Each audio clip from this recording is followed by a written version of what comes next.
নতুন সরকারের সময় সবচেয়ে বড় চ্যালেঞ্জ হয়ে গেছে ফিতনা, আর সেই ফিতনাও তবলিগি ফিতনা। এটা আলেমদের বদনাম হইতেছে, গায়রে আলেমদের বদনাম হইতেছে। বেদিনরা সুযোগ নিতেছে, আপনি মসজিদে বসে বসে গাইলে চলবে না। এটা ইসলামের কঠিন আঘাত। আমি আপনাদের জিজ্ঞাসা করি, একটু সময় যেতেছে, ইঞ্জিনিয়ার ছাড়া ইঞ্জিনিয়ারিং সংস্থা চলবে? বলেন না। বিজ্ঞান জানে না, তাদের দ্বারা বিজ্ঞান চলবে না।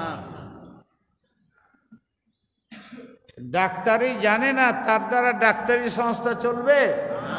খালি জিদ করলে হবে? কোরআন হাদিস দাওয়াত এটা আলেম ছাড়া চলবে? সুন্দর করে বলেন, এর বিরোধিতা কারা করতে পারে?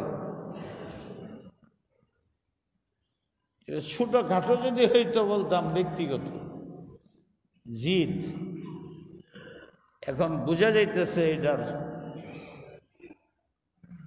16 সাল থেকে আরম্ভ হয়েছে, এর আগে ছিল না। এখন চরমে পৌঁছে গেছে। ভারত কোনোদিন বাংলাদেশের ইসলাম চায় না, নারাজ হবেন না। আমরাও চাই না, আমরা চাই না ইসলাম কায়েম হোক, সারা পৃথিবীতে ইসলাম কায়েম হোক, এটা আমরা চাই। তারা সারা পৃথিবীতে নাস্তিকতা কায়েম হোক, মূর্তি কায়েম হোক, তা প্রত্যেকের ধর্মের বিচার।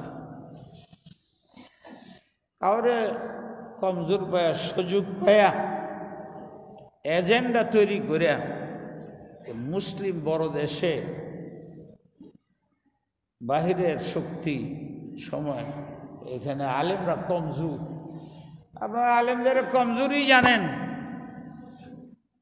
আর আলেমদের ওজুদ থাকলে এখানে বাংলাদেশে অন্তত পক্ষে যতদিন এইভাবে মসজিদ চলবে, মাদ্রাসা চলবে, ততদিন ইসলামের নাম থাকবে থাকবে থাকবে, কেউ এটা সরাইতে পারবে। এই জন্য ব্যক্তিকে টার্গেট করে নেই, কিছু নেই। বাংলাদেশ নতুন সরকার হইতেছে, এই সরকার চায় না যারা, ওরা এই নতুন একটা বৈদেশিক শক্তির আশ্রয় নিয়ে এখানে একটা জ্ঞানজাম তৈরি করে দিচ্ছে। আমি এটা এই দেশের শত্রুতা মনে করি না। তাই আপনাদের সমান থাকতে হবে। শুধু মালিকের ফ্যাক্টরি চালাইতে পারবে, ওয়ার্কারও লাগে, লেবারও লাগে। তো মালিক না হইলে তো ফ্যাক্টরি থাকবে না। ধারাবাহিকভাবে আল্লাহ পাক ওলামাদেরকে এই দায়িত্ব দিছেন, মানুষকে দিনের দিকে ডাকুক, দাওয়াত দাও। তাদেরকে ছাড়া, তাদেরকে বাদ দেয়া, তাদের বদনাম করে, তাদের চোর ডাকাত বানায় এদেশে ইসলাম চলবে, মুসলমানরা টিকবে, এই ধারণা অসম্ভব। ঠিক না ঠিক? বিভ্রান্ত না হইয়া আমি বলবো যে আলেমরা কিয়াদত করো, ইখলাসের সাথে, মুহাব্বতের সাথে, আল্লাহর জন্য করো, তাহলে যে কোনো সমস্যায় আল্লাহ সাহায্য করবে। আর তোমাদের ভিতরে যদি ইখলাস না থাকে, জিদ্দি তবিয়ত হয়, তো কাফেররা এই দেশ নিবে, আর না নিতে পারলে ইসলাম ধ্বংস করে দেবে। তাই আলেমরাও সতর্ক থাকবেন, আপনারাও সতর্ক থাকবেন।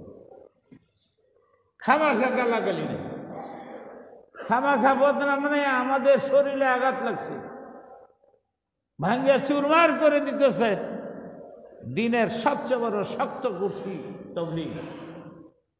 এইটা নিয়ে লাগছে, মাদ্রাসা নিয়ে লাগছে, আলেমদের হ্যাঁ প্রতিপন্ন করছে। আপনারা জানেন এখন সর্বশেষ তাবলীগ লয়ে লাগছে, এই দেশের গৌরবটা ধ্বংস করবে। তাই আপনারা সজাগ থাকেন, দোয়া করেন, আল্লাহ আমাদের আমলের তৌফিক দান। কি কষ্ট কি বলবো।